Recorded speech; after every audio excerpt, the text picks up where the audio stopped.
For those of you who may not know, the Academy Forum is a program that is organized and funded by PAMCA. It is to bring to campus outstanding speakers who will engage our students and our faculty and our families. And it is also our pleasure to be able to open it up to the larger community. So we welcome you all. We're really delighted that you've braved the elements to join us tonight. Before we get going with our program tonight, there are just a couple people that I want to thank for making it possible for us. First, Amy South. Amy, where are you? Amy's around somewhere. Amy is our community vice president. There she is in the back. She is ultimately responsible for the entire event tonight. Next is Lucy Botzik, and Lucy is in the doorway up there. Lucy has executed every single detail for tonight. We have Trish Perlmutter. Trish has shepherded this program from the very beginning. And last but not least,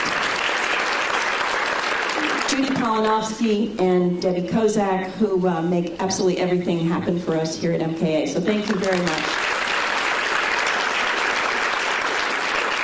So now, without further ado, it's my pleasure to introduce the headmaster of the Montclair Kimberly Academy, Tom Namick.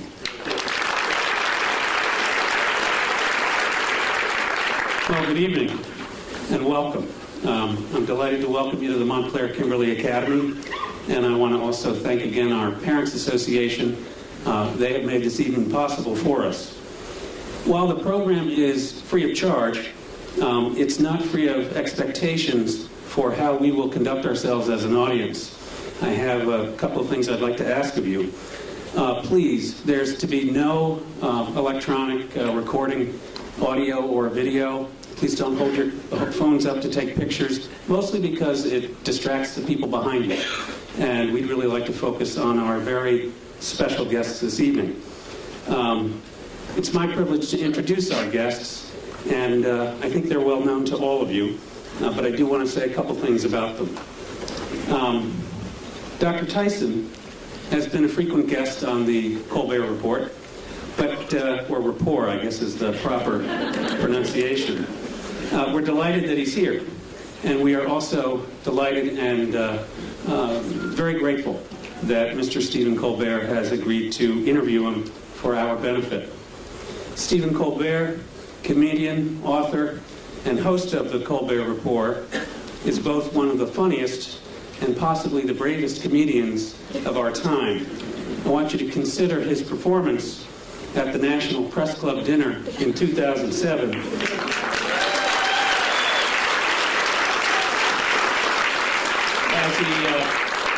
As he stood just a few feet from the President of the United States, known to the rest of us as the most powerful man in the world.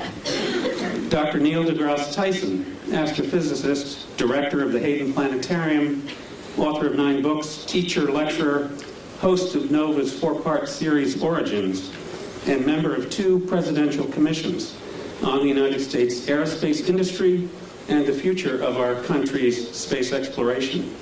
Dr. Tyson has a gift for working successfully within the realms of research, education, and policy formation. I owe you all an explanation about our theater tonight. What you see on stage is the beginning of a set for a 7th grade production of Romeo and Juliet. This year's selection for what is, as I said, an annual performance.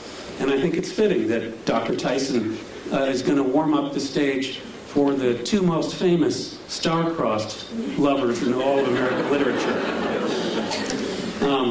It occurred to me that there are a few things that Stephen Colbert and Neil Tyson have in common, and I wanted to comment on them. Both of them share an overarching purpose to make sense of the world. They also share a common strategy. They often look to the stars, human or heavenly, for evidence of how things work. Though Stephen Colbert is far tougher on the objects caught in his gaze, whereas Dr. Tyson is only known to have obliterated Pluto. They share methods in their respective fields, whether it is the search for evidence that makes sense of the world and the universe, or the creative construction of questions and tests by which the truth and significance of who or what is before them are evaluated. Perhaps then, they both have something in common with William Shakespeare, the desire to provide their audience with a lens to see the world from a previously unconsidered point of view, and not just as others would have us see it. So while the stars may be dazzling, training and instinct appear to have taught each of them to look away from celestial bodies. I'm really sorry, I have to get that bad cliche in there somewhere. And to consider the effects that those celestial bodies have on everything and everyone around them. In addition to the challenging questions that each of them make us confront, their work has given the world a little more of that very rare and gem-like substance known as the truth, or in Stephen Colbert's case, truthiness. And we are very grateful. Ladies and gentlemen, Mr. Stephen Colbert and Dr. Neil deGrasse Tyson.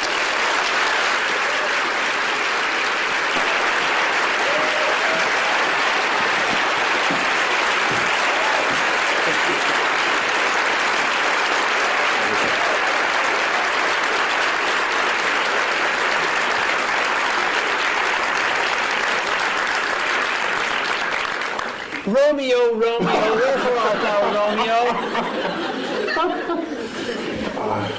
I don't know. Neil, thanks so much for coming today. Yeah, no, thank you. Mr. Dr. Neil deGrasse Tyson is, he's been on my show 6 times. And often when I come out to greet the audience before I do my show, they ask me, who's your favorite guest of all time? And I say, not just for volume, but it's Neil deGrasse Tyson. Because not only do I love what Neil knows, but I love that he loves what he doesn't know. Always interested in the next thing to learn. Oh, yeah. And always roll to whatever idiocy my character wants to throw on him. I think the only time I ever surprised you, as you told me a little while ago, was I asked you, should scientists go to Argentina or hike the Appalachian Trail? Yeah, I want people to talk about them. It's the universe talking there. I think we're a little out there. The universe amplifies. Yeah, that one, I missed that one. Yes, you'd missed that news story. Yeah. See, to go on a show, it's like the hardest interview ever. I have to I'm laden with current events just to mix with my science because I don't know where he's going to come at me. And I got to be ready with 7 tennis rackets to hit it back. And I'm upset because that one news story, remember with the guy, was it South Carolina guy? Who remembers? He goes to Argentina and becomes well known for having done so. And you asked me straight out, should scientists visit Argentina more often to become better known? And it just went, you aced me on that one. You're welcome. Now, Neil, we've got a lot to talk about tonight. Yeah. A lot of subjects. Science is a big thing. But I want to start off with, this is not a bribe. I want to start off with... What's these chairs? I feel myself sliding. I know. Exactly. When you first walked in, I said, oh, welcome to the barn raising. I realized we were speaking before the Amish tonight. Now it's going to make it tough to talk about science and technology. All right, Neil, I want to start. I want to start in a broad way. Are you tweeting now, or are you actually trying to interview me? No, I'm just looking at photos of myself.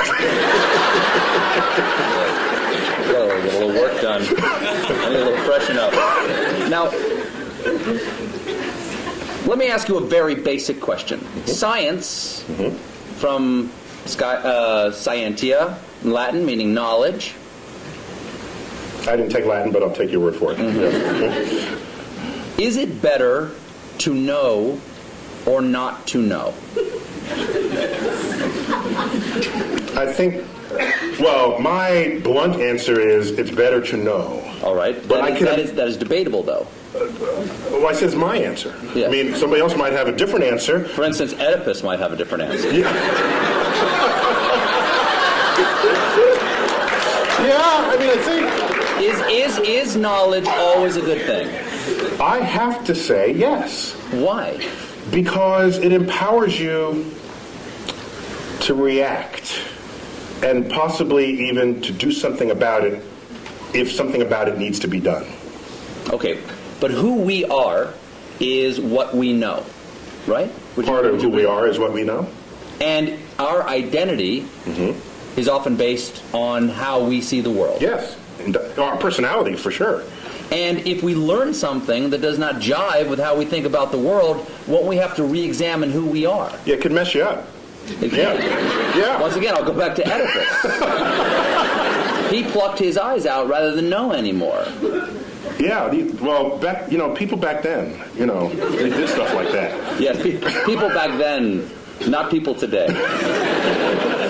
So I think there are people who would not know, who would rather. I remember the old days. I don't know if it still happens. A doctor would find out if you had cancer, they wouldn't tell you.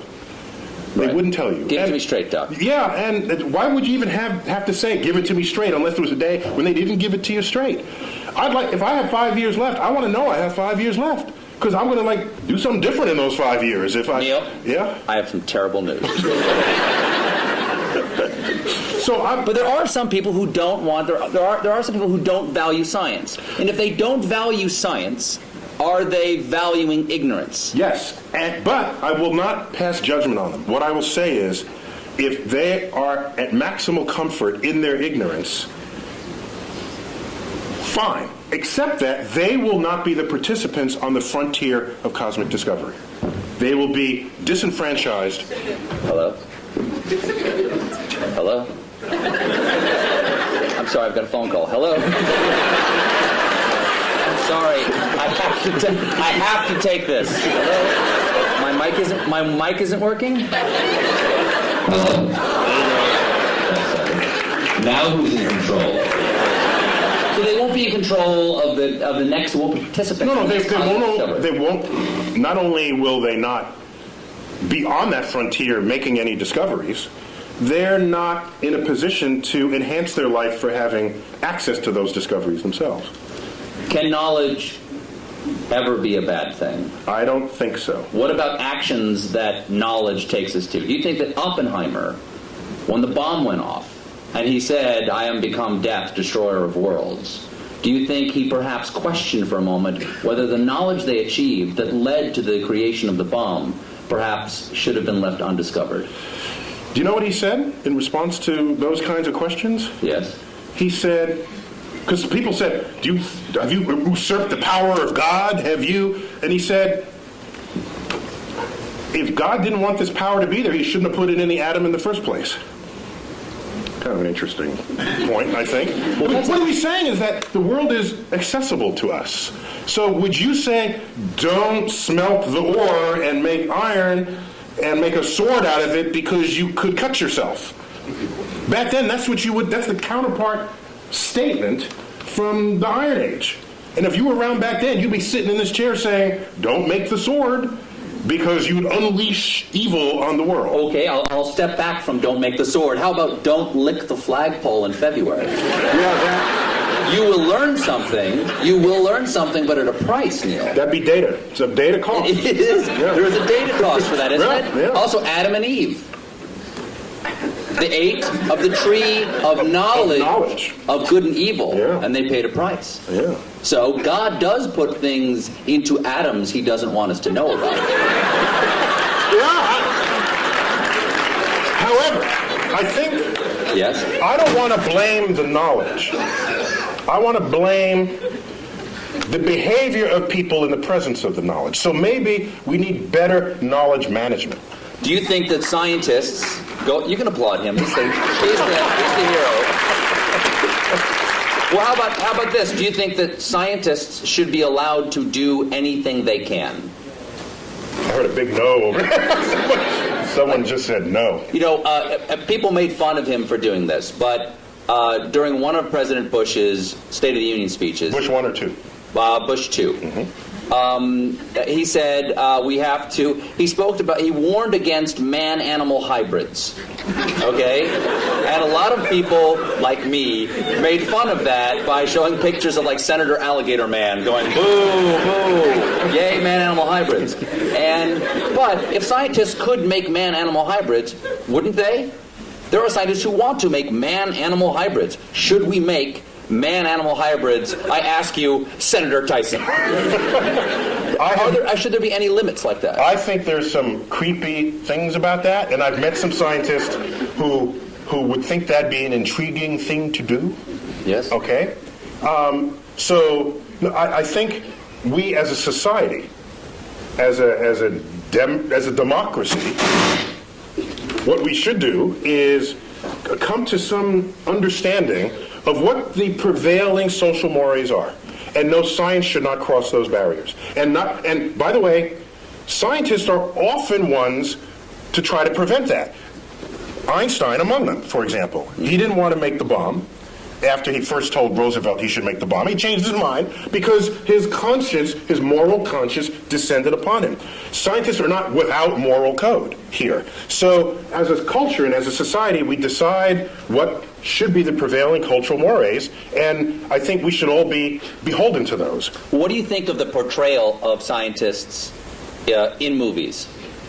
Because often, for instance, the scientists who make the Terminator, they're the bad guys. Scientists lead us to the Terminator, or they create the superbug that wipes out the world, or they enrage the monster at the bottom of the sea. When you part the curtains and at the bottom of all of that, there's a politician funding that research.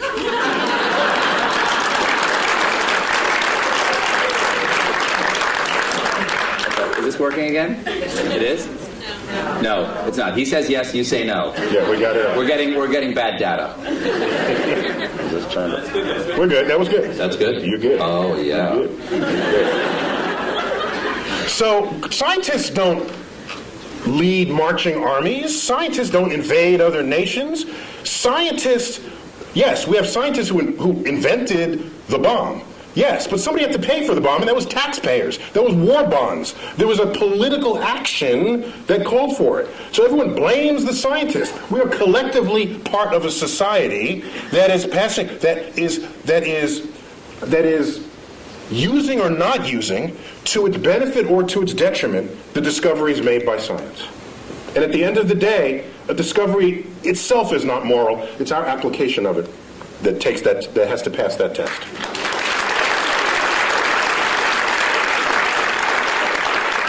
Would you agree that there's a distrust of science on a certain level in our country? I mean, unless it's, going to grow my hair back. Yeah, the right. Science... Or do other things to your anatomy, yes. Right, exactly. Yes. Science, exactly. Yeah. Science, I've gotten those emails. Science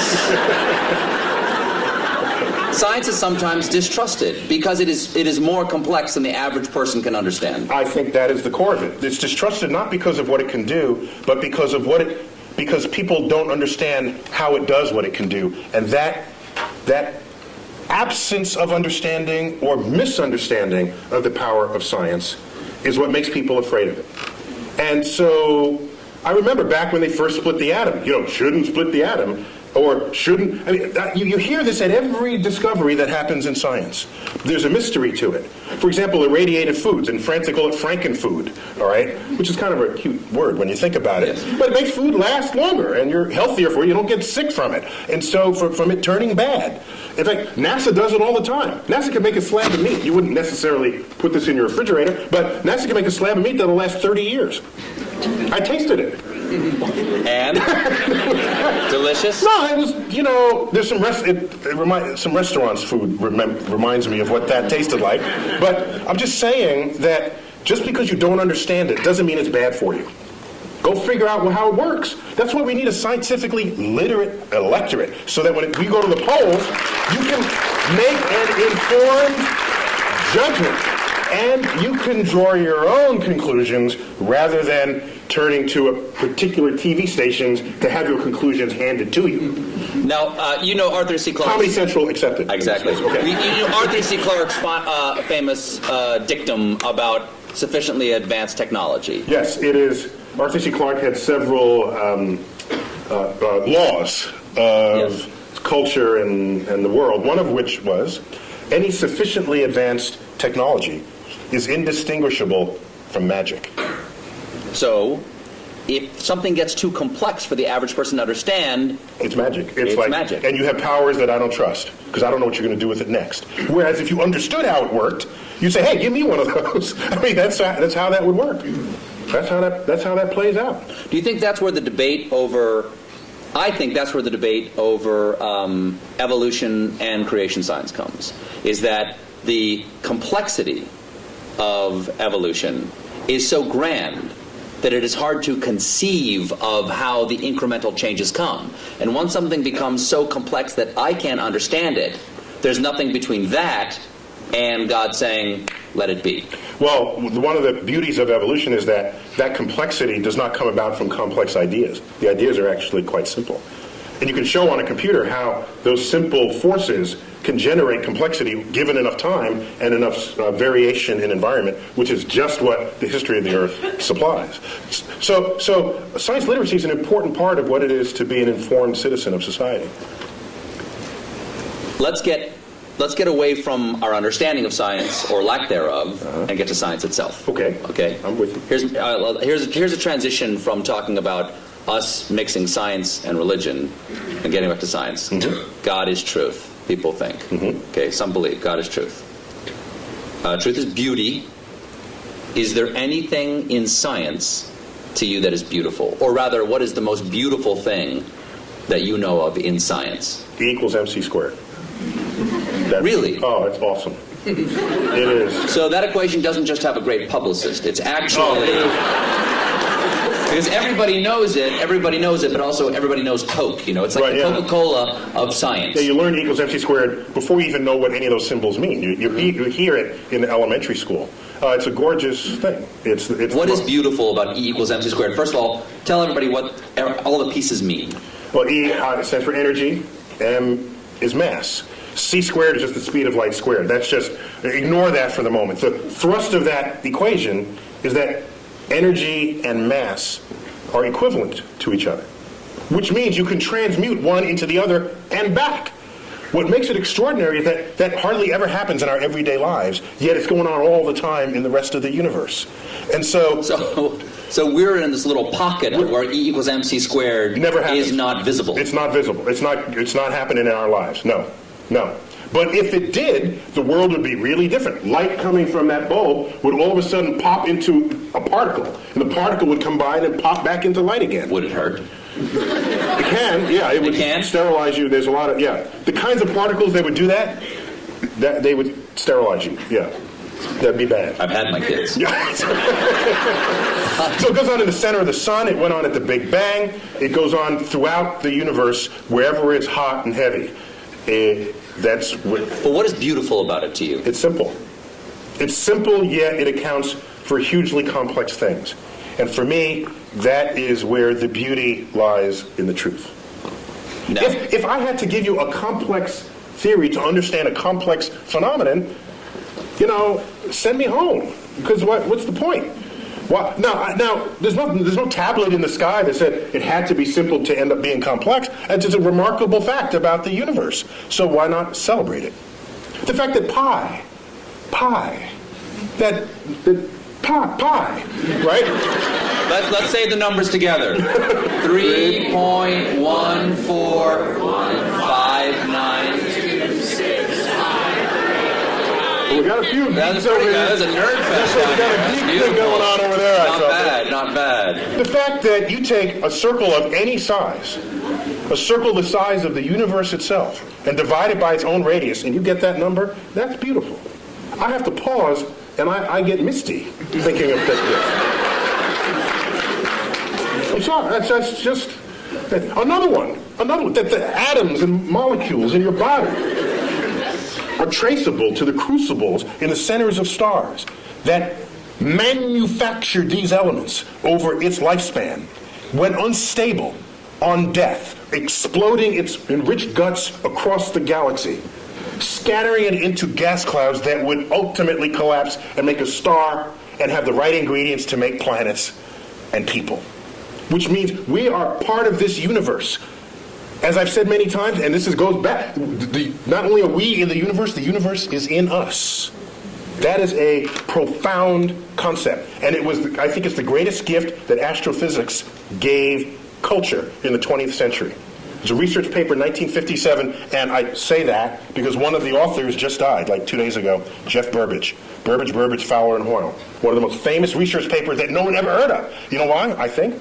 Because it had 4 authors, not just one, and it took decades to figure out, and it wasn't just somebody burning the midnight oil, so it doesn't lend itself to poetry or screenplays, because it's a collaboration, so nobody wrote about it. But we knew that we are star stuff. We knew that we are stardust at the middle of the 20th century. That connects us to the universe like no other fact. That's beautiful.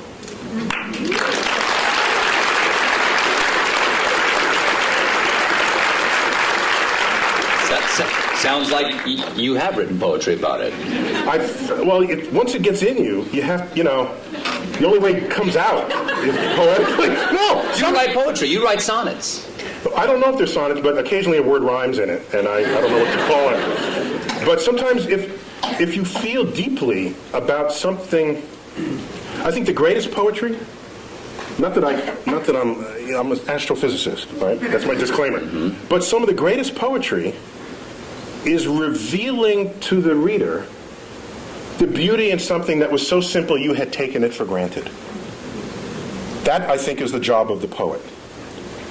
And so, the simplicity of the universe, which started this part of our conversation, I think, if it doesn't drive you to poetry, it drives you to bask in the majesty of the cosmos. So what drew you? You said that this is the beauty of astrophysics, or the gift that astrophysics gave us in the 20th century. What drew you to astrophysics? Take us to Neil deGrasse Tyson before he's an astrophysicist. Take us to who you are now. I'm living in the Bronx, which in vernacular would be the Bronx. And I'm in a building. Not a lot of stars. No, there's like a dozen or so in the night sky. So you do not have a relationship with the night sky as a city dweller. And my parents, I have a brother and a sister, they would take us to, each weekend we'd go to visit museums and other sort of cultural things in the city. And one of those weekends we went to the Hayden Planetarium, the local planetarium, the one right there in Manhattan. And you sit in the chair, and the lights dim, the stars come out, and I said, "Oh, that's a nice hoax, that can't be real. I'll enjoy it while there's it, but that's fast. They think there's that many stars up there. Like, what kind of, are they pulling my leg?" And a couple of years later, I go out to Pennsylvania in another trip that we took, and I looked up at the night sky, and what persists to this day, and what is an embarrassingly urban thought.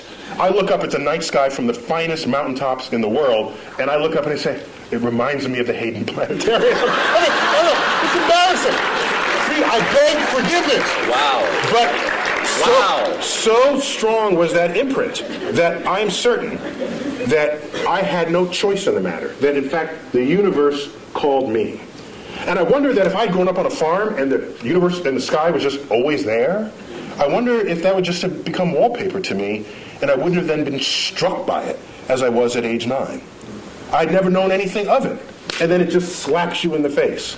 And from then on, I was hooked. It took 2 years for me to figure out you can do that as a career. But starting at age 11, you asked me, that annoying question adults ask kids, what do you want to be when you grow up? I heard a comedian say, you know why they ask? Because they're looking for ideas. That was Paula Poundstone who said that. If you had asked me from age 11, what do you want to be when you grow up, I would have told you flat out astrophysicist. And my whole life aligned to that. Got a telescope, got a camera, photographed it. All my science fair projects, one was getting the spectra of the sun and analyzing features in the spectra. I built the spectroscope. So I was like nerd kid, card carrying. But I was bigger than other kids, so I was insulated from a lot of what might otherwise happen to nerd kids. But you wrestled, too. I was captain of my high school's wrestling. I've seen you in that wrestling outfit. Oh. You can rock a singlet. Well done. Now, singlet is what you call the one-piece... they know. No, okay.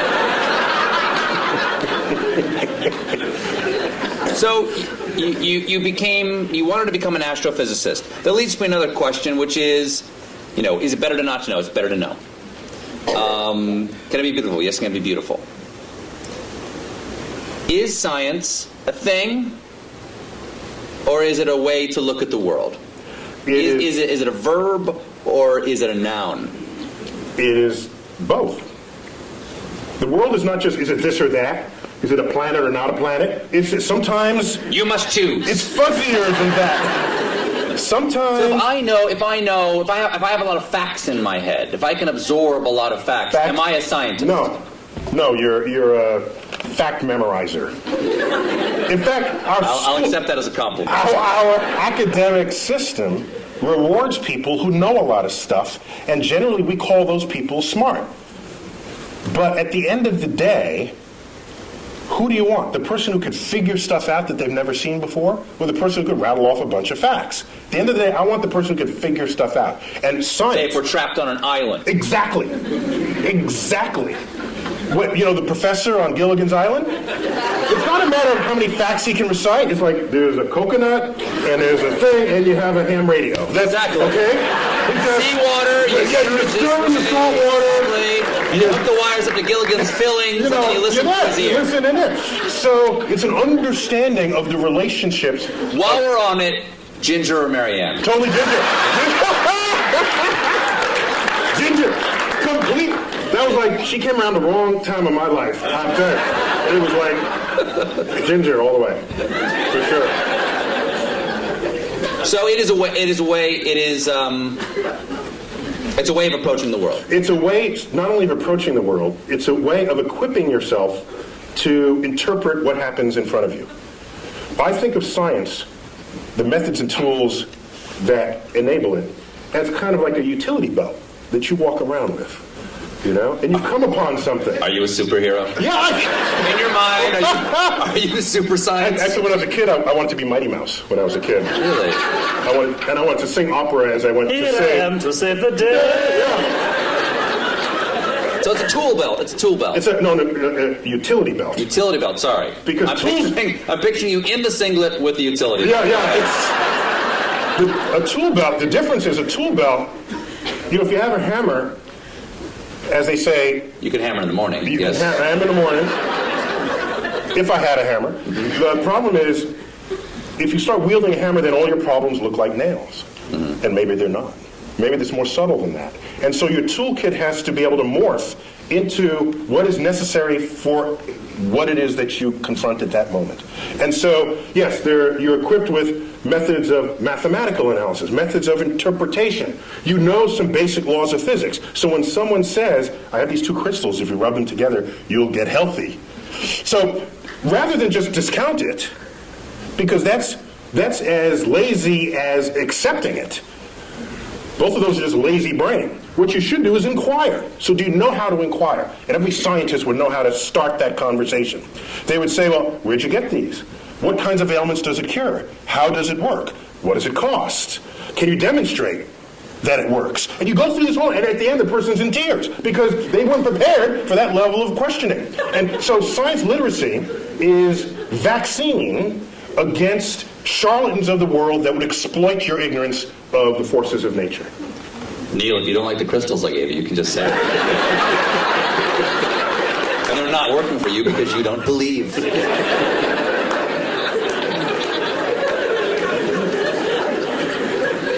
Is there any science fiction you admire or that you enjoy? Or do you see the holes in science fiction and go, I can't enjoy that? Of course he would know the effects of a neutron star. He doesn't know tidal forces?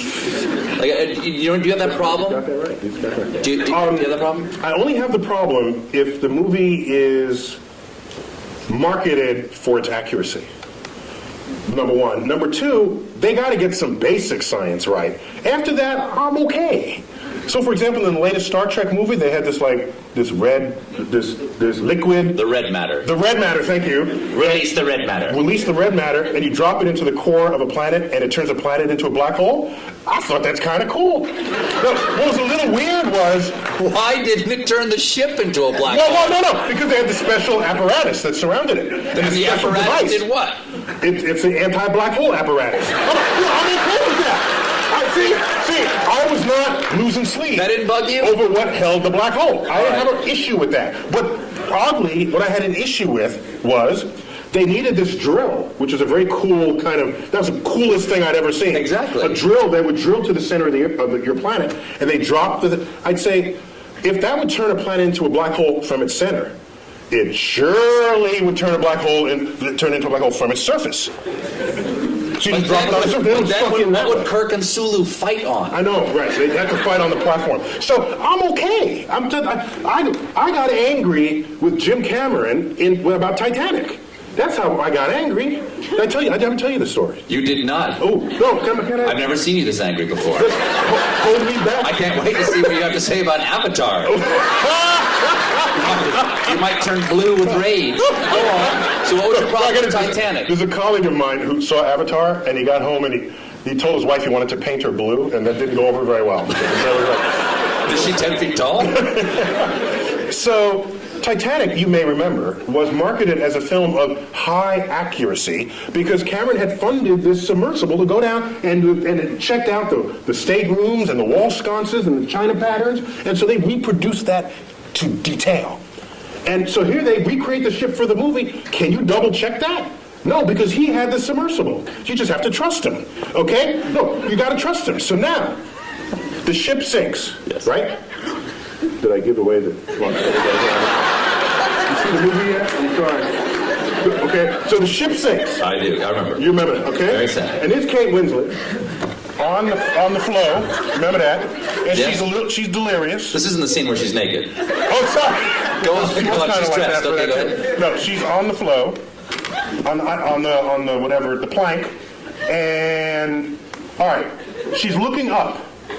We know the date, the time, the weather conditions, the longitude, the latitude. We know all of this about the sinking spot of the Titanic. There is only one sky she should have been looking at, and it was the wrong sky.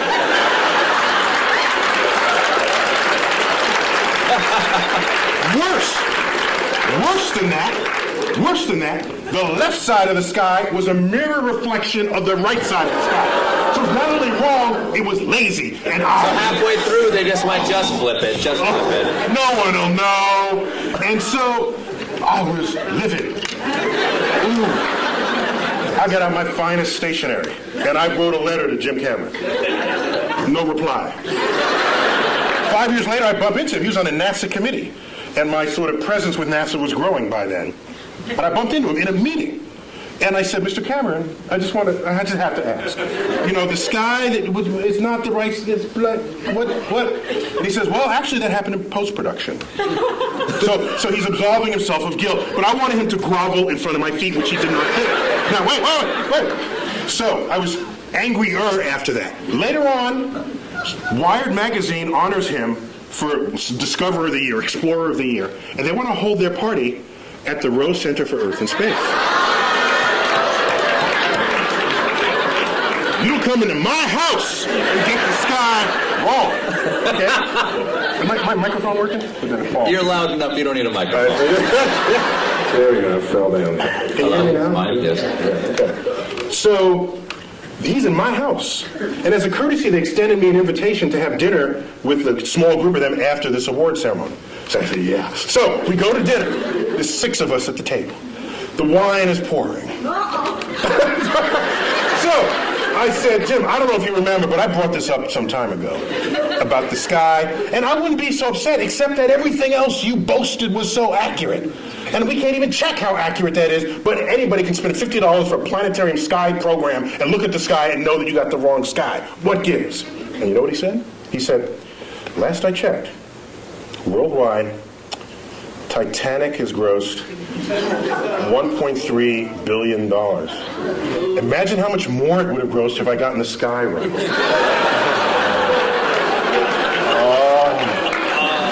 Oh, man. So sorry. That. If I had a tail, it would have been like between my legs, and I would have. And so I think you won that conversation. No, actually, I did. He retreated into his bank account. Here's what happened. But that money will all eventually be gone, and he would still have gotten the sky wrong. Oh, that's an interesting point. That's right. The sky will Outlived even James Cameron. However, as dejected as I was, 2 weeks later I get a phone call. Forgot the guy's name. He calls me up and says, "Hello, it's Dr. Tyson." I said, "Yes." He said, I forgot his name, Johnny Smith. "I work in post-production for Jim Cameron. He is releasing a 10-year director's cut anniversary edition of the Titanic, and will be adding new footage from the deck. And he tells me you have a sky that he can use."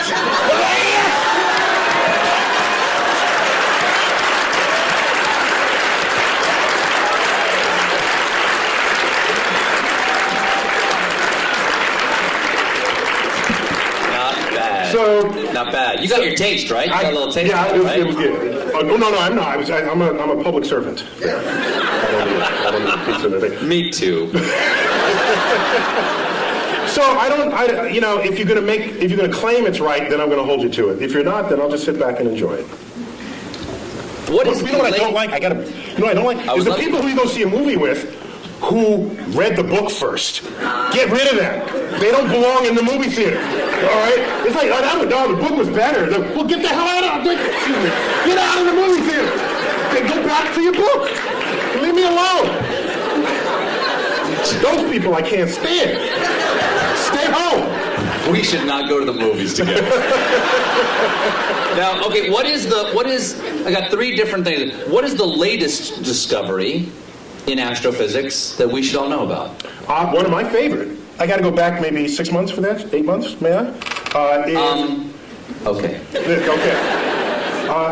Well, we discovered water on the moon. That's kind of cool because where you're going, you want there to be water. All right, that's a good thing for life. But what struck me the most earlier in 2009, we discovered methane on Mars. Methane. If you have a gas stove and you live in a city, chances are it's methane. It's a flammable gas. You say, well, so what? Who cares? Except that methane is the byproduct. It's a part of the gaseous effluences of anaerobic bacteria, which on Earth operates deep in the intestinal tract of farm animals. That's a very scientific way of saying there are Mars farts. That's what you're saying, right? I didn't want to say it. Yeah. You got a doctor in front of your name. You can't say stuff like that. I can't say stuff like that. But that means that is possibility, or is that yeah, there's life, but no one will come out and say it? It means while you can generate methane other ways, such as it's sunlight. It's a combination of pressure, temperature, and energy source. You can manufacture methane. Magic. Right? So, but chemical magic, yes. Chemical magic. But it is a natural byproduct of bacteria that thrive in the absence of oxygen. And you don't have oxygen deep in your intestinal tract, neither do any farm animals. And if you're down under and Mars doesn't have oxygen. So it's tantalizing to think that maybe there are life reservoirs in aquifers beneath the Martian soils. As I was saying before about is it better to know or not to know, and there are things about our own identity that we take from the knowledge that we have, yes, we do. or the things that we don't know, the assumptions of things that are not there to be known. And instead of using the word identity, I'd say they have an impact on our ego. Yes. Because the more we learn about the universe, the smaller we get. Mm-hmm. All right? In time, in space, in size. And so if you go in... Not the way you just described it. The way you described it, you're a supernova. Well, that makes you bigger. Well, I think if you know about what's going on, then it's not mysterious and you're a participant in the unfolding cosmos. Otherwise, you are consumed by it and you fear it and you shun it. And you say, I don't want to know that I live on a speck called Earth, orbiting an undistinguished star in the corner of an ordinary galaxy in an expanding void of the cosmos. There are some happy thoughts in there, like understanding how that worked, recognizing that the human brain figured that out. That's kind of cool. There's a lot we still don't know, but what we do know, I think we can sit proudly and celebrate what we know about the universe. Maybe now, not every one of us figured it. Took a few key people like Newton and Einstein, but we learned what they taught us, and each of them stands on the shoulders of giants that came before them, just as the quote goes. Let's celebrate it, not fear it. But if we found out that there was life someplace other than Earth, what do you think that would do to our identity or our ego?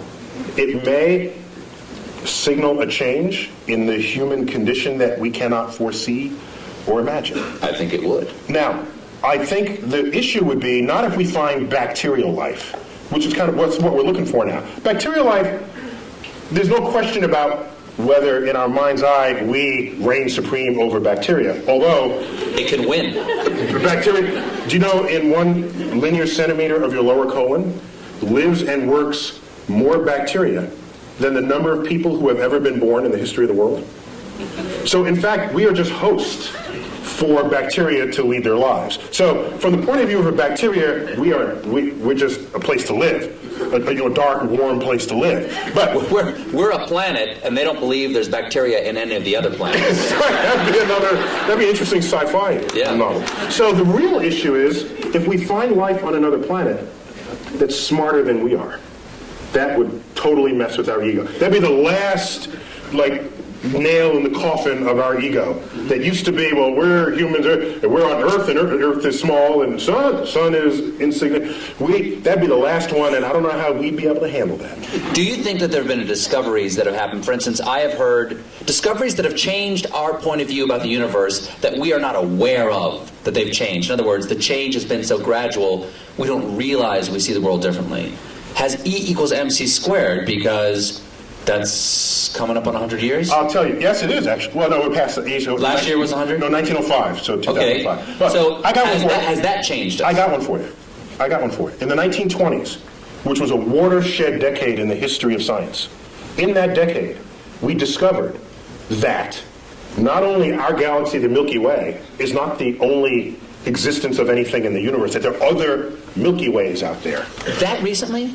1920s. Was it just the optics didn't exist for that? We needed a big enough telescope, and Edwin Hubble wielded all the glass that necessary to accomplish that back in the 1920s. He said Hubble, before the telescope, was a man and had his own telescope, the biggest of its day, and he made that discovery. That there were these spiral fuzzy things in the night sky. We thought they were just local to us. They're whole other systems of stars. 100 billion stars unto itself, outside of our system. Not only was that discovered in 1926, 1929 he discovers that the universe is expanding, which means it may have had a back then, it may have had a beginning. If it's expanding, that meant it was littler in the past. Well, there must have been a day when it was all together in the same place. Thus was born the Big Bang. Okay, so now, also in that decade, quantum mechanics, quantum physics was discovered. That is the science of the small, the science of electrons, protons, neutrons, particles, nuclei. At the time, you'd say, this is just physicists burning tax money. Because who cares about the atom? I got my horse to feed. I got kids. You got issues in society. Yet it's quantum mechanics that is the entire foundation of our technological revolution. There would be no computers. There would be none of what you take for granted, your iPod, your iPhone, cell phones, the space program, without our understanding of the laws of physics as they operate on that atomic and molecular and nuclear level. And so the chemist has no understanding of the periodic table of elements without quantum mechanics. To them, it's just a list of elements. Quantum mechanics tells you why this column is there, and that's there, why this mates with that, and why that makes a molecule with that. That's quantum mechanics, and it's unheralded. You ask me, is there any discovery that has changed how we live? It is quantum mechanics. And I make this point because I'm ready to... Today, you hear people saying, why are we spending money up there when we got problems on Earth? And people don't connect the time delay between the frontier of scientific research and how that's going to transform your life later down the line. All they want is a quarterly report that shows the product that comes out of it. That is so short-sighted that that's the beginning of the end of your culture. So So it's better to know. That's a really long answer to my first question. My second question is, let's take some questions. Do we have time to do that? Q&A. You about to wave? You about to hit me in the head with a rubber band? Okay. Very quickly before we get to questions here. How many can I ask? Ask one. Do we have microphones, or are we going around the room? We can repeat the question if there aren't enough microphones to go around. Let's start right here with just one, please, sir. Is there a brown dwarf star approaching? Is there a brown dwarf star approaching? Okay. Dare I suggest that I think I know much more deeply about what's behind that question? He's asking about Planet X. Do share. That would swing by Earth in the year 2012 and tip us on our axis and have it be the end of civilization as we know it. Is that right, sir? Oh, I heard about that. Yeah. I'm digging a subterranean chamber. Yeah. Me and my kids are going to be fine. Yeah, go on. When's it get here? It doesn't exist. Moving on. Next question. Yes. No, there is no Planet X. All gravity, all principal sources of gravity in the solar system are present and accounted for. Anything Yes, we sir. discover now are tiny and insignificant, like Pluto's relatives. Yes. Yes. Anything to say about Apophis? Apophis. An asteroid the size of the Rose Bowl. Discovered December 2004. Headed towards Earth. It's not alone among asteroids headed towards Earth, except that this one is headed, there's a whole set of asteroids that cross Earth's orbit. That alone is not a problem. You cross the street all the time, but at different times the trucks drive by, okay? So the issue is, are you crossing the street when the truck is driving there at the same moment? That simultaneity is what matters. Apophis, when you ran the calculations, showed that there was a chance of it hitting us in the year 2036, with a close approach in the year 2029 on April 13th. A Friday, by the way. But here's what's significant about that. We've had close approaches before, but none this close. This is the size of the Rose Bowl, and on April 13th, 2029, it'll come close enough to Earth to dip below our orbiting communication satellites. Do you think 2.5% is a big number for that asteroid to come to Earth? No, right now the best estimates are several in a million that it will hit us in 2036. And if it does, it will likely hit the Pacific Ocean, plunge into a depth of 3 miles, explode, cavitate the ocean, send waves of tsunamis. The first one from the impact. The second one, because the water splashes back into the cavity, goes high into the air, drops back down, and sends another pulse. This will go on about 40 times. There'll be multiple tsunamis. I was just on the Santa Monica beach 2 nights ago, because Santa Monica is the first city to get hit, because it's the beeline right up from Santa Monica, 600 kilometers into the Pacific. 5-story tall tsunami would take out the entire west coast of the United States. But nobody has to die, because we know this well in advance. But I think 2 people will die. The stupid surfer who wants to surf that tsunami, we know people like this, right? You've seen them. And you know who else? Of course, the weatherman who wants to bring the camera guy closer. Can you see the waves hitting the shore? Okay, take him out too. We don't need either one of them, and we'll get on with it. That would make a great James Cameron movie. Yes. Tonight there's a wolf moon. Can you explain what that means? What's a wolf moon? Okay, each full moon of the year has a name, and there are regional variations among those names. And the wolf moon, it's when it's snowy and the wolves howl. You can see the wolf in the light of the moon because the landscape is white, and the wolves don't turn white, so you can see them against this. And so depending on if you live in a region where there are wolves, that would be what you would call it. Other full moon names you've heard of, the harvest moon is one of them. The honeymoon is one. That's the moon that's in June, the honeymoon, because that moon actually never gets very high in the sky. And it's amber the entire time. It takes on the color of honey. And so it's called the honeymoon, and you get married in June. And that's where you get the name honeymoon for that. Yeah. Anyone over here? No? Yes, sir. I think, in astronomy, probably dark energy was sort of a real game changer about 10 years ago, the discovery that the expansion of the universe is speeding up. If there's a game changer in the next 20 years, what is it? The question is, dark energy He said 10 years ago it was like a game changer. Can I foresee any game changers on the horizon?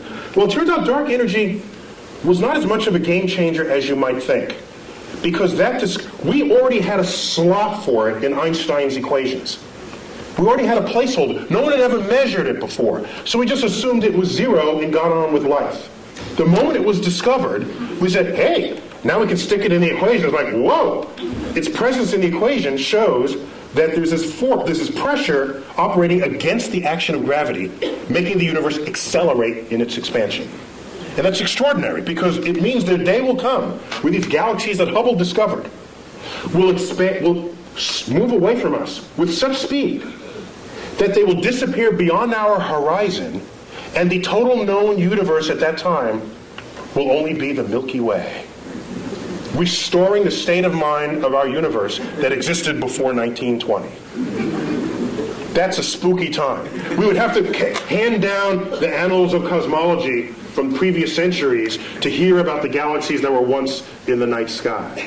So game changers going forward. If we discover the dark matter particle, that'd be kind of cool. If dark energy and dark matter, because we don't know what's causing either one of them, but we measure them. So they are real in their action on the universe. We just don't know what it is. Okay? As distinct from the ether 100 years ago, we never measured it. We just assumed it was there. There was no data. It was just dark matter, dark energy. We can call it Fred and Wilma. Don't think it's matter or energy. We don't know what it is. Don't let the name fool you.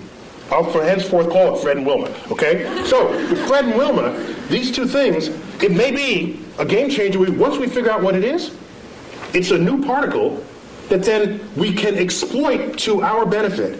In the same way our understanding of quantum physics enabled us to exploit the behavior of atoms and nuclei to our benefit. So a new kind of physics would transform how we live. Yes? That's one way I think about it. Is Pluto going to be excised, so not just because you send it out, but because the ice will expire quickly? Will Pluto not only be humiliated by Neil deGrasse Tyson? You may not know this. That's not the word she said. She used that word.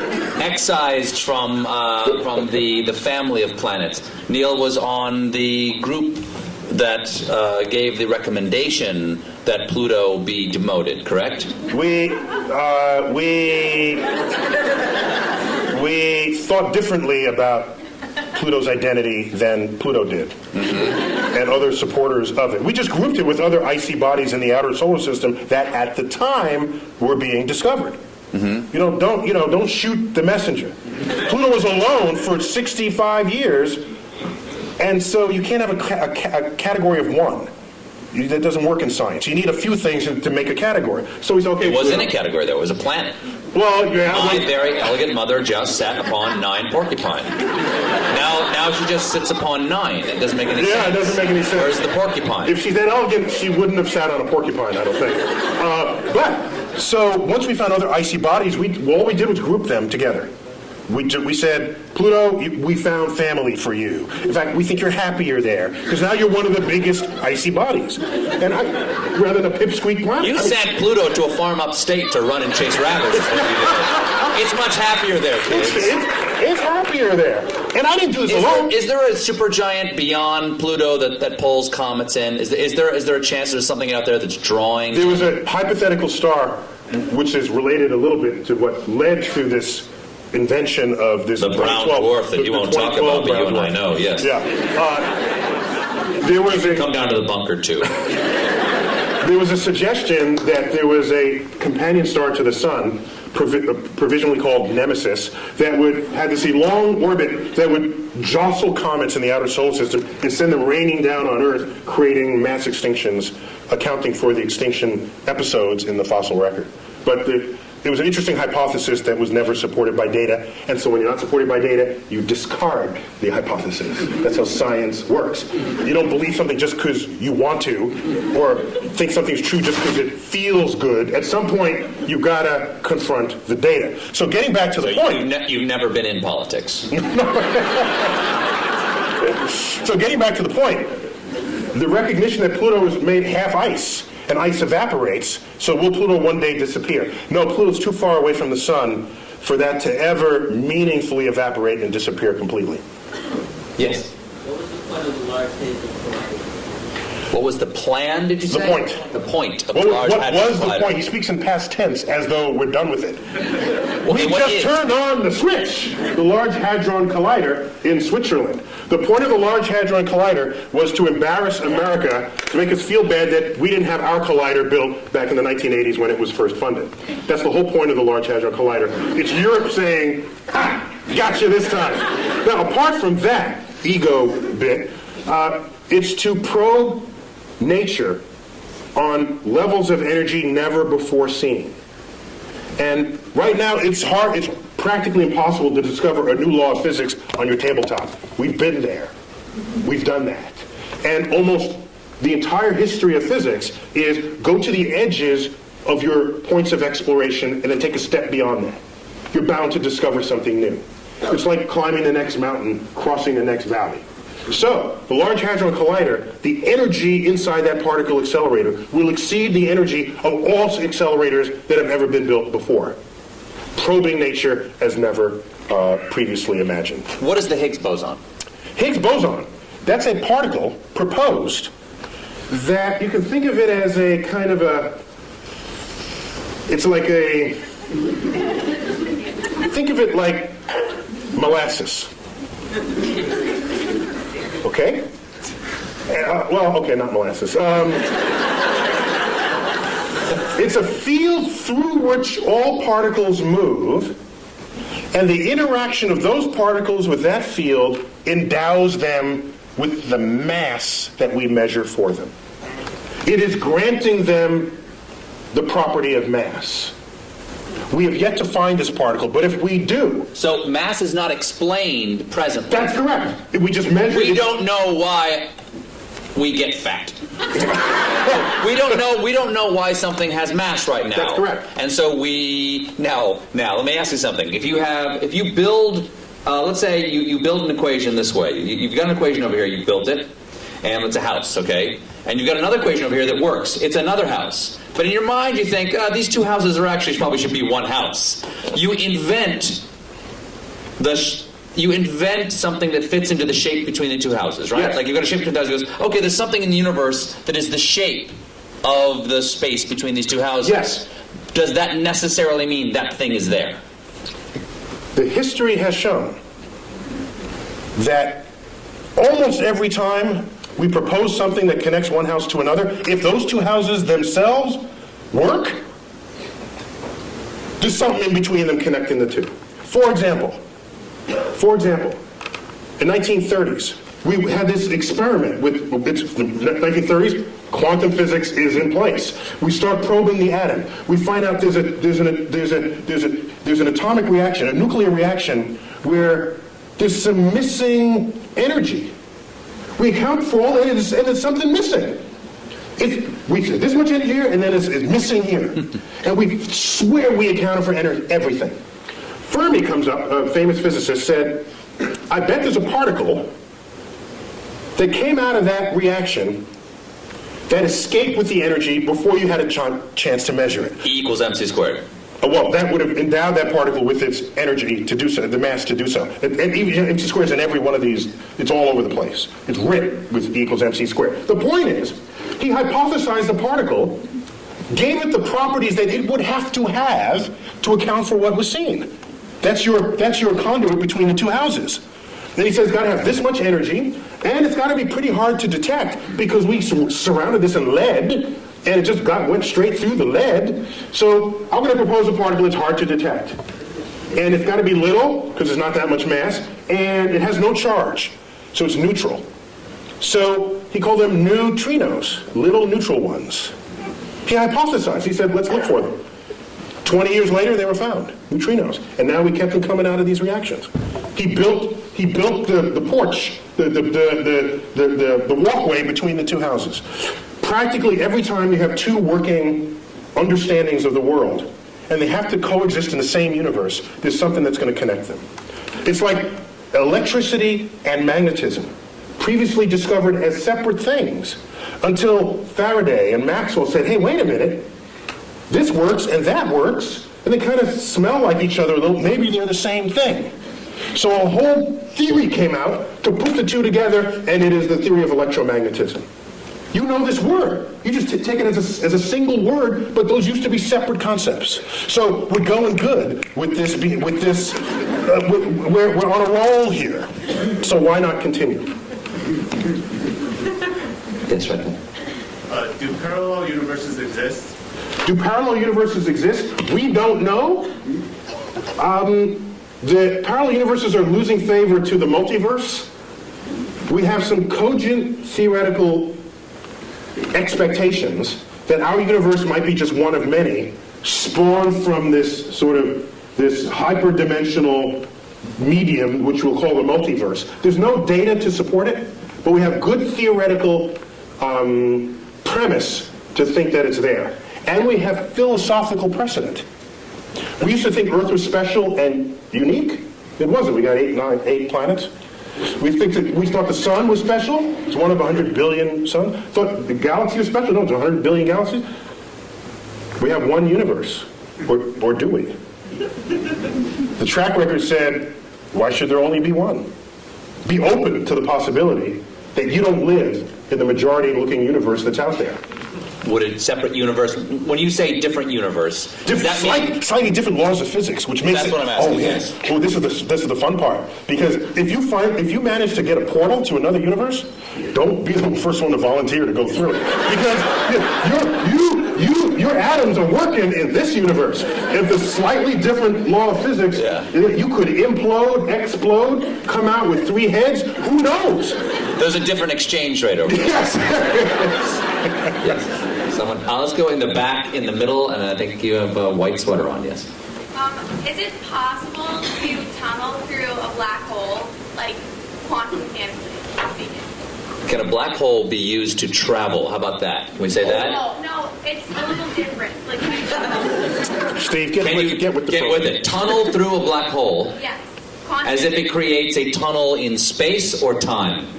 Quantum mechanically is what she said. Quantum mechanically, can you tunnel through a black hole? I'm not going to try to interpret this one. Well, I have to ask, did you want to land someplace else when you're done, or are you content with being dead when it's over?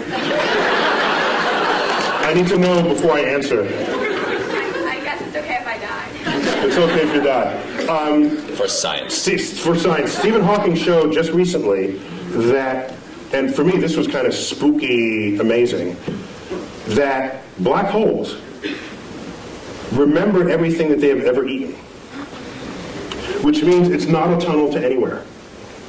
Everything that it ate is sitting there at the singularity at its center.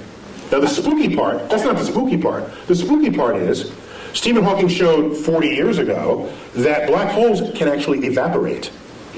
The matter that's within a black hole can rise up out of the gravitational field that surrounds it and spontaneously birth a pair of particles.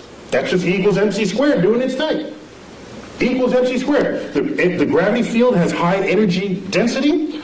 Out of that pops particles. And those particles escape, taking matter away from the black hole. From the gravity field of the black hole. Doesn't that fly in the face of how we think of a black hole? In a black hole, gone forever. Because nothing escapes, because nothing can surpass the energy needed to go faster than the speed of light. Except quantum mechanics, this quantum physics from the 1920s gets you out of that problem. That's a classical understanding of black holes. You layer quantum mechanics on it, weird stuff happens. Completely legitimately weird stuff happens. So you birth these particles outside the thing. Now here's what happens. I dump you... That sounds like that. I'm not interrupting. That sounds like science is making magical exceptions for itself.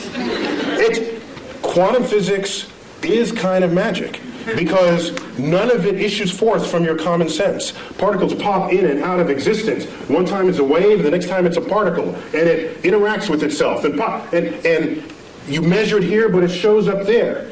If we were forged in that world, then all that would be common sense. And E equals mc squared would be a daily phenomenon. You wouldn't need Einstein to figure it out. You'd be learning it in elementary school. But that is a foreign universe to us. And so what goes on there, you are prone to say, that doesn't make sense. You know something? It's of no obligation to make sense to you because your senses didn't come out of that universe. Out of that universe of tiny particles. We don't live there. If you let something go and it drops, you say that makes sense. If you let something go and it goes up, you say that doesn't make sense. In quantum world, that happens all the time. It would make sense in the quantum world. So I submit to you that if I take your body and dump it into a black hole, what Stephen Hawking showed is that all the particles that went into the black hole, let's say it's Stephen Colbert black hole, okay? No other contaminating bodies but your atoms in the center of this black hole. And I wait around, and out here in the gravity field, particles pop into existence. And I make a check. How many protons? How many neutrons? How many electrons? How many neutrinos? By the time this black hole is evaporated, it would have been every single particle that you were having fallen in the first place. Extracted out of the energy field of the black hole. So it remembers who you were even out in the gravitational field. That's spooky to me. Is the black hole now gone? Gone. Gone. Just it pops out of existence. Evaporated. It takes, by the way, it takes several trillion years for that, so don't wait around for it. It's that young man right there. How do you figure all this out? Okay. How do you figure all this out? It's an excellent question. Yeah, it's a good one. Isaac Newton did it all by himself. He was like really, really, really smart. A quick Isaac Newton story. He discovered laws of motion, laws of gravity. Just shows that planets don't orbit in circles, as Copernicus had thought, but in slightly flattened circles we call ellipses. And so a friend of his said, Ike, why? That may be called, I don't know what you call it. Why that shape and not some other shape? He couldn't answer that question. I'll get back to you. Goes home for 2 months, comes back. Here's why it's that shape. They're conic sections, they're cuts through the thing. They said, well, how did you figure that out? He said, well, I had to invent integral and differential calculus to figure it out. So some people invent their own tools and methods to discover the world. Most people learn the tools from someone else and then apply them to make incremental changes. Some people make huge changes, like Isaac Newton and Einstein and others.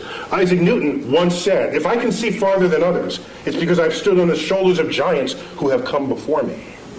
But I've read Isaac Newton, and his stuff makes the hair on the, if I had hair, it would rise up on the back of my neck, how plugged in he was to the universe. And I'm saying to myself, that quote cannot have possibly have been honest. What it really meant, if I'd re-give that quote to him, I'd say, if I can see farther than others, it's because I'm standing among midgets, that's why. He can see farther than everybody else. In the case of Isaac Newton. I'm afraid we only have time for one more question. Yes, sir. Actually, that was a great segue to my question. You talked. We organize this all for your question. Sure. Early in the evening, you brought up the ideas of scientific literacy and technology management. I'd like to hear your opinions on where the policy needs to go to make a positive impact in that area. Ooh. All right, Neil. Can you repeat that for everybody? The question is, we were talking earlier about scientific literacy and our approach towards science as a nation. In your opinion, and you serve on science advisory panels, where do you think we need to go as a nation? What do we need to do to increase our scientific literacy? I'll answer two-pronged. One is, what do you do with your kids? And kids need to be able to explore freely. And if you look at most households, they're not designed for that. They're designed to have the kid not explore. The kid comes into your kitchen and pulls out the pots and pans and starts banging them. What's the first thing you do as a parent? Stop that, you're getting the dishes dirty. Yet these are experiments in acoustics. That's what that is. Okay?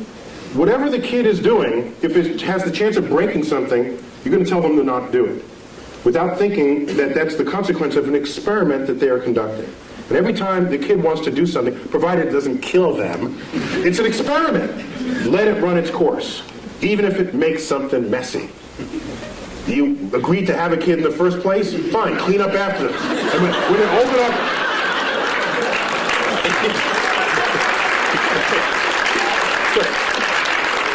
Because it's those seeds of curiosity that is the foundation of what it is to become a scientist. Now, I don't want everybody to be a scientist. That'd be a boring world. I want the poets, and I want the musicians, and we need that. And I don't have a... But I'm talking about promoting science literacy. And so the first step for the parent is to get out of the way. Allow the child to explore. They start playing in the mud. Don't do that in the mud. I just cleaned those pants. You're getting in the way of another experiment. They start plucking the petals off the flowers you just bought from the florist. And you say, stop that, I just paid $10 for the flowers. Had you let that continue, they'd find in the middle the stamen and the pistil, and they'd learn something about the flower. For $10. That's cheap.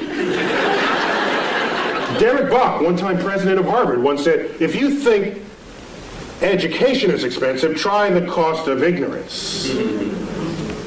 And so that's got to start at home. In the schools, I don't have a problem with the fact memorizing, but don't equate that with what it is to be wise or what it is to be smart. Smart should be some combination of that, yes, but also, what is your lens on the world? How do you figure things out? And you promote that by stimulating curiosity. And I don't see enough stimulating curiosity in this world. This is a famous school right here. I saw the banner in the opening corridors. So you probably don't have that problem here, all right? But the whole world is not educated in this building. So a lot of change would need to happen in that regard. Now getting back to policy. I have tried. You do a simple Google, like YouTube and Tyson, my name, but put Neil so you don't get Mike. Right? Dining on someone's ear.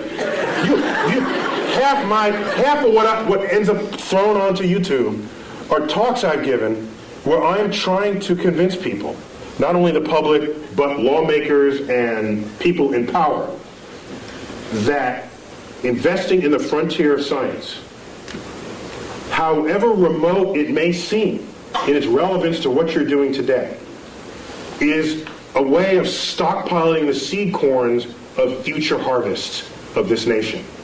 And those seed corns, what they do is, whether or not you know it today, advancing a frontier, history has shown, has advanced a culture ever since the Industrial Revolution got underway.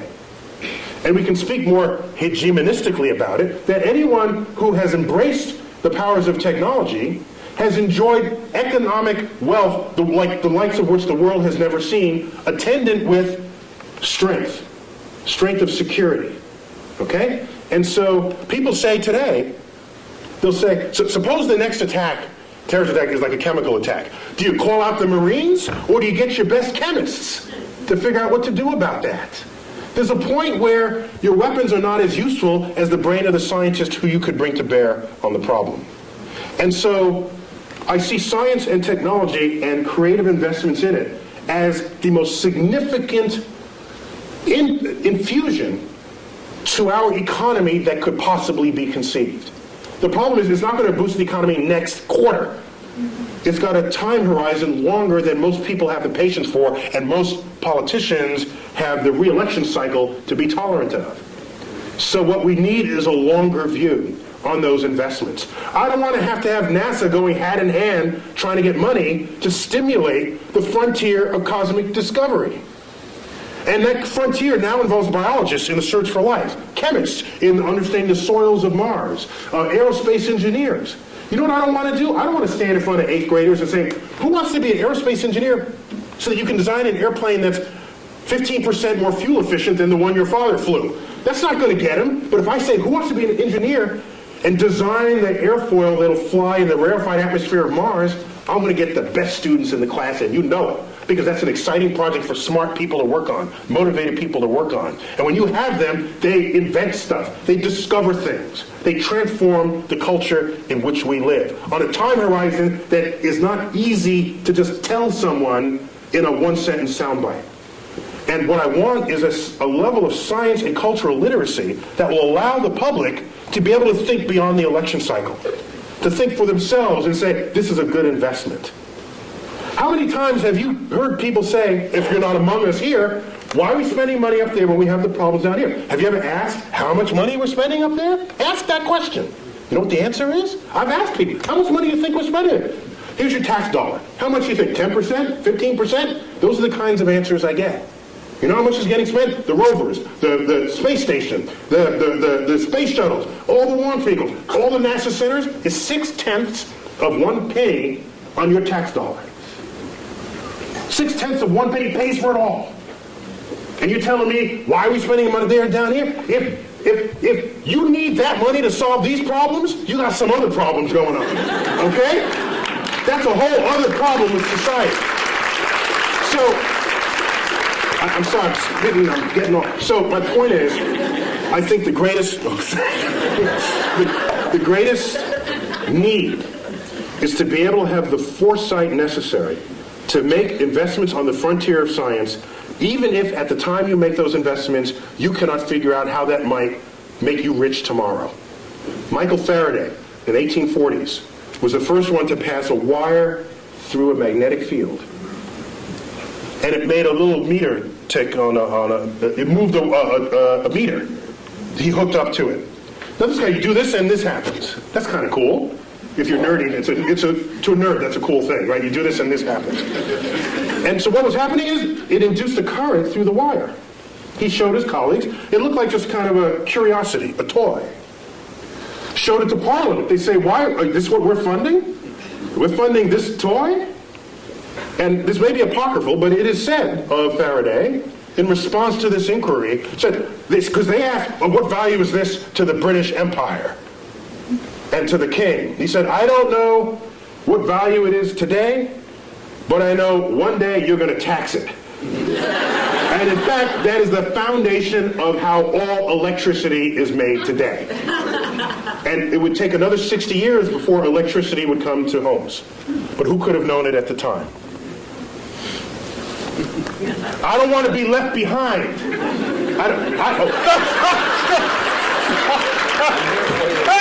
I will not leave you behind. Last thing I'll say. Yes. Last thing I'll say. The biggest news story last year to me was not the methane flatulence. No. The biggest news story happened December 22nd, something like that. I forgot what day. A press release comes out. Russia says they want to send a mission to deflect Apophis, the killer asteroid. Oh, yeah. By the way, I said if that hits, it's going to hit the Pacific, which affects us. Okay? Russia says we're going to launch a mission. We're going to start designing it now. We're going to fund it. Oh, by the way, the United States is welcome to join us. And people say, oh, that's nice, a little international thing. And I'm saying, wait a minute. Something's wrong here. Aren't we the ones who are supposed to be starting missions and then invite other people to join us? Isn't that how it's been? So that was a sign, one of many, that our significance and meaning on the world stage is fading. And it's fading fast. And it's not a cliff, it's just a fade. And the day will come where the rest of the world just makes their own decisions about the future of their own space exploration and technologies. And we're sitting back saying, hi fellas, can we join along? Neil, we already proved we can deflect asteroids in the movie Armageddon. Yes. So there's our fantasy. We don't do it in real, we do it on the silver screen, and we're happy about that. Maybe we got to fix that disconnect. Last question. Why is there something instead of nothing? 10 words or less.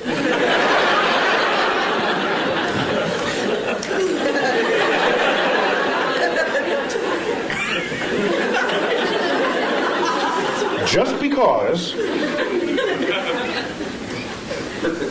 So I got to do this in haiku then. Okay. Okay, 575. Words that make questions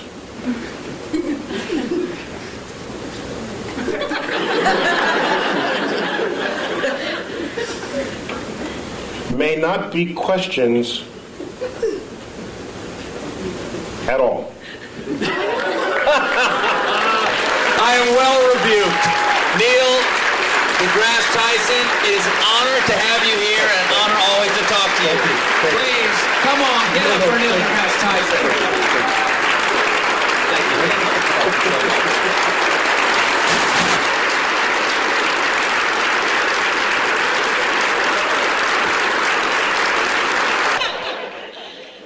Dr. Tyson is going to be down here. He will be signing books until 9:30, so if you'd like to come down and have a book signed, feel free. And for the rest of you, thank you all for coming, and get home safe.